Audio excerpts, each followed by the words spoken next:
জলের আরেক নাম জীবন, কিন্তু সেই জলই এখন বহু মানুষের জীবন বিপর্যস্ত করে তুলেছে। জেলায় জেলায় বন্যা পরিস্থিতিতে দিকে দিকে শুধু হাহাকার। দুর্ভোগের একই ছবি হুগলির তারকেশ্বরে। এখনই যদি এই পরিস্থিতি হয়, রাতে কি হবে? আতঙ্কে বাসিন্দারা। পরিস্থিতি খারাপে একবারে নির্ভয় থাকা যাবে না, একদম যে নির্ভয় নিশ্চিন্তে থাকবো সেরকম অবস্থা নয়। ঠিক আছে, এখনো বলা যায় না আবার সন্ধ্যাবেলা জল ছাড়তে হবে। পূর্ব মেদিনীপুর, পশ্চিম মেদিনীপুর, হুগলি, হাওড়ার পাশাপাশি ডিভিসির ছাড়া জলে দুই মেদিনীপুরেও বন্যা পরিস্থিতি ভয়াবহ। পাঁশকুড়ার গড় পুরুষোত্তমপুরে কংসাবতীর বাঁধ ভেঙেছে, জল বইছে জাতীয় সড়কের ওপর দিয়ে। কাঁসাই নদীর বাঁধ ভেঙে কার্যত বন্যা পরিস্থিতি তৈরি হয়েছে পাঁশকুড়ার বিস্তীর্ণ অঞ্চল জুড়ে।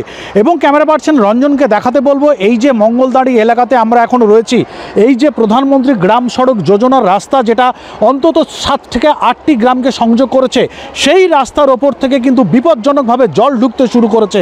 আমরা দেখতে পাচ্ছি, দেখে যেন মনে হবে যে কোনো নদী বাঁধ হয়তো এখানেই ভেঙেছে, কিন্তু কার্যত দেখা যাচ্ছে যে রাস্তার ওপর থেকে, কিন্তু পাকা রাস্তার ওপর থেকে জল এইভাবে ঢুকছে। এবং রঞ্জনকে দেখাতে বলবো, এটাই হচ্ছে মঙ্গলদাড়ি জুনিয়র হাই স্কুল। সেই জুনিয়র হাই স্কুলের এই যে মাঠ, সেই মাঠ কিন্তু একেবারে জলে থই থই করছে। এবং এই যে স্কুল, সেই স্কুলে কিন্তু ইতিমধ্যেই ত্রাণ শিবির খোলা হয়েছে, বেশ কিছু পরিবারকে কিন্তু এখানে রাখা হয়েছে। পরিস্থিতি এমন দাঁড়িয়েছে, আগামী দিনে কি খাবেন তা নিয়ে আশঙ্কিত স্থানীয় বাসিন্দারা। আমাদের যা পরিস্থিতি এখন, আমার হয়তো 6 মাস আমরা কিছু খাওয়া দাওয়া পাবো কিনা সন্দেহ। কেন বলছেন? নেই তো, মাঠে ঘাট কিছু নেই তো। আমাদের এই বন্যাটা প্রতি বছর, গত বছরও হয়েছে, এতটা হয়নি, সব নষ্ট হয়েছে। এবছরও একই, একদম একদম প্ল্যান করে নদীর বাঁধ ভাঙা হয়েছে। যখন খুব পড়ে তখন কোনো কিছু ম্যাটেরিয়াল দেয়নি, না দেওয়ার ফলে ভাঙছে। পাঁশকুড়া স্টেশন, বিডিও অফিস সহ শহরের 18টি ওয়ার্ডে জলমগ্ন। 3টি গ্রাম পঞ্চায়েত এলাকাতেও হুহু করে জল ঢুকতে শুরু করেছে। দেখা দিয়েছে খাবার জলের সমস্যা।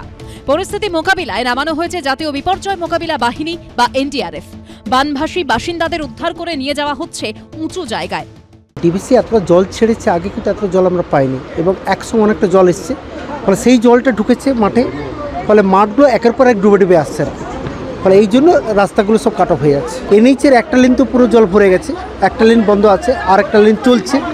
আমি জানি না কতক্ষণ থাকবে, ফলে সেটা আমরা প্ল্যান করছি কিভাবে, আগে তো লাইভ, ফলে সেটাকে করে কিভাবে কি করা যায় সেটা আমরা একটা প্ল্যান করছি। ডিভিসির জলে ভেসেছে আরামবাগ মহকুমার বিস্তীর্ণ এলাকা। হুগলির চুঁচুড়া ভেসেছে গঙ্গার জলে। প্লাবিত পুরো এলাকায় চলছে নৌকা। সৌরভ বন্দ্যোপাধ্যায়, সোমনাথ মিত্র ও বিটন চক্রবর্তীর রিপোর্ট, এবিপি আনন্দ।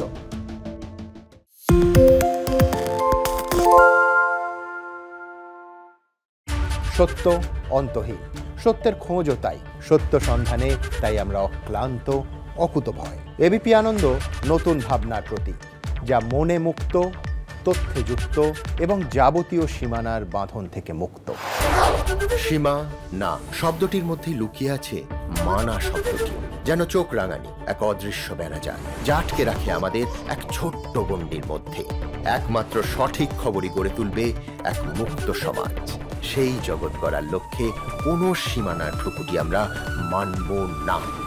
এবিপি আনন্দ এগিয়ে থাকে, এগিয়ে রাখে।